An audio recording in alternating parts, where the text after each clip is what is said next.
bà mình to tiết tiết tôn chỉ mùi nâng càng nghe tờ lơ ăn tật bình mà đó nè nâng này ăn tật hiện thông tí ấy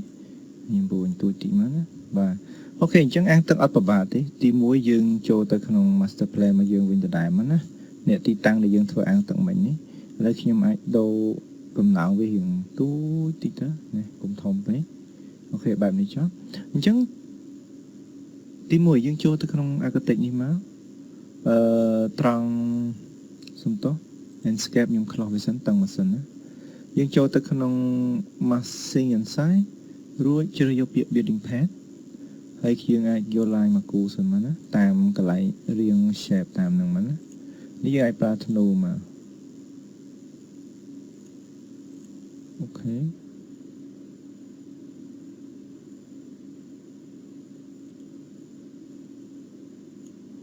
ok vô line mà anh em đã chấm rồi biết độ mà mày không bảy tắt cho hãy thích finish má vô mà mở không CD vinh má nè bạn nhấn easy mình tém ok chẳng dương ai cái đồ material về bàn và tái muốn đường đo một cái đọ material ấy cứ nhôm ai cho tới khung ground floor này xem nó xong tốt vô master plan vinh rồi dương vô architecture wall architect nhưng chơi vô chữประเภท bộខ្ញុំchơi vô chữ ประเภท bộ wall interior នេះមកឆ្នៃចុះខ្ញុំដាក់ application ឈ្មោះថ្មីខ្ញុំដាក់ថា wall pool អូខេមកណាតមកទៀតខ្ញុំ edit វាខ្ញុំលុបចោលព័ត៌មានខ្លះแล้วតាមពិតយើងអាចរក្សាទុកលបឡាយនឹងអាហ្នឹងណាហើយសមបានទៀតយើងផែនទៅវាហ្នឹងអូខេឬក៏យើងអាចប្រើជាប្រភេទពួកកន្លែងនេះខ្ញុំរើសជា concrete វិញចុះបេតុងក៏បានដែរណាអូខេមកហើយយើងយកឡាញយើងគូ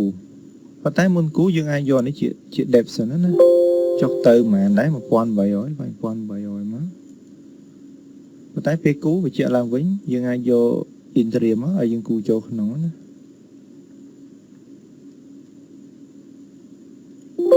តាមហ្នឹងហើយនេះយកធ្នូមក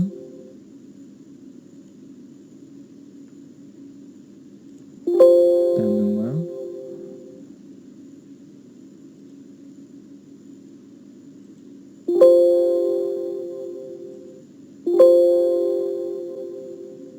អូខេយើងមកមើលក្នុង CD view វាអាចលាក់ទៅយើងមើល CD បានត្រូវណាកន្លែងនេះបើយើងគូខុសចូលក្នុងយើង space វិញមកវាមកក្រៅវិញ space ណា space space space អូខេបែបហ្នឹងខ្ញុំ pen ឬក៏យើងអត់ទេយើងអាចប៉ះលើវាមកតែប៉ុន្តែស្ទប់នេះខ្ញុំបដូរមកជាការ៉ូតែម្ដងទៅយើងអាច create ថ្មី rename មកយើងដាក់ឈ្មោះថា pool tile ណាហើយយើង open មកខ្ញុំយក appearance នេះឬអាចមើលនេះឃើញមានការ៉ូអីខ្លះហើយមកទៅយក ceramic មកនេះខ្ញុំយកប្រភេទនេះមកប្រើចាអូខេមកតែពិតវាមានតែមួយចំហៀងទេណាហ្នឹងហើយអញ្ចឹងយើងអាចដាក់មួយចំហៀងណាកុំដាក់សងខាង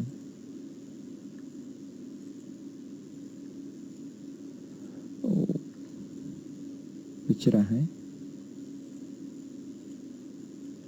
នៅខាងនេះឬក៏យើងមូននេះទៅខាងនេះវិញហើយយើងមូននេះមកក្រោមវិញចេះក៏បានអូខេមកយក realistic មកអូសុំទោសណាសារភ្លេចបើកមើលកន្លែងនេះអញ្ចឹងអ្នកនរគ្នាអាចដោនវាចុះក្រោមវិញហើយនេះយើងអាប់ឡើងលើវិញអូខេមកណានេះបែបនេះមិនត្រូវចំណែក Swift នេះវាមកជាប់ជាមួយអាចារ្យអញ្ចឹងយើងអាច edit លើវាមករួចចុចពី edit មក នៅត្រង់ preview ណាយកពាក្យថា section នេះ sweep delete ចោលទៅណាអូខេ clean មែនតើចំណែកបាតក្រោមនេះយើងកំណត់ថ្មីដូចគ្នាដែរstructure ក្រោមយើងលុបចោលទៅបេតុងឲ្យសំទោសបេតុងលើយើងលុប material ចោលទៅឬក៏យើងអត់ទេ control V របស់យើងមិញមកហើយយើងដាក់វាត្រឹម2អីបានហើយនេះមកទឹក2អីចឹងទៅអូខេពេលនេះយើងអាចប្រើបានហើយនេះបែបនេះ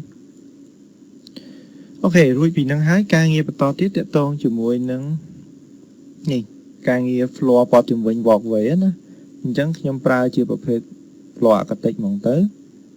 ខ្ញុំយកជាប្រភេទពួក floor architect នេះអាចគូព័ទ្ធជុំវិញនឹងបានឬក៏ខ្ញុំអាចយក pick នេះចោលលើវាមកព័ទ្ធជុំវិញចេះមកហើយខ្ញុំអាចម្ដងទៀតខ្ញុំចូលទីហោថា1.4 ម៉ែត្រសម្រាប់ការព័ទ្ធជុំវិញហ្នឹងអូខេ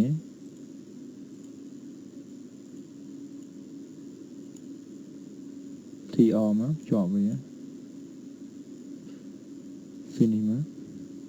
no បែបនេះជាចុងក្រោយនេះគឺការងារទឹកតែម្ដងការងារទឹកនេះគឺយើងប្រើប្រាស់ជាប្រភេទgeneric model ធម្មតាជាងខ្ញុំចូលទៅ master plan យក model in place generic model ហ្នឹងបាទខ្ញុំអាចដាក់ថា water pool អូខេបន្តទៀតយើងចុចពី extrusion យក line មកគូតាមនឹងមកបើអត់ទេយើង pick មកណា tab តាមនឹងមកបានហើយ finish ប៉ុន្តែយើងត្រូវចង material ឲ្យបានណាដូចនេះបើអត់ទេវាអត់ចេញ water ទេណាយើងដាក់ water មកអូខេមករួចយើងដូរវានៅក្នុងនេះ family type ហើយ water នេះយើងរើសជាប្រភេទ water មកណា create ឈ្មោះថ្មីមក create new material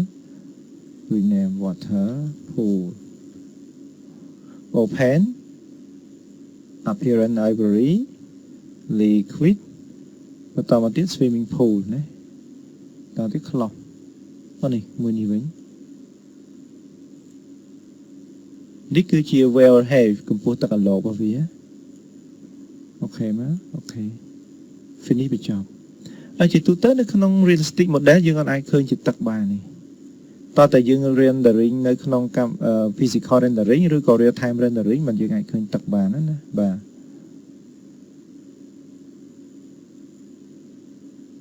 ខ្ញុំទាញវាទៅនៅតិចហ្នឹងហើយប៉ុណ្ណឹងចុះអូខេអញ្ចឹងយើងអាច landscape មើលសារលបងតិចមកណាខ្ញុំ resum មកដូចជានៅជ្រុងខាងក្រោយនេះ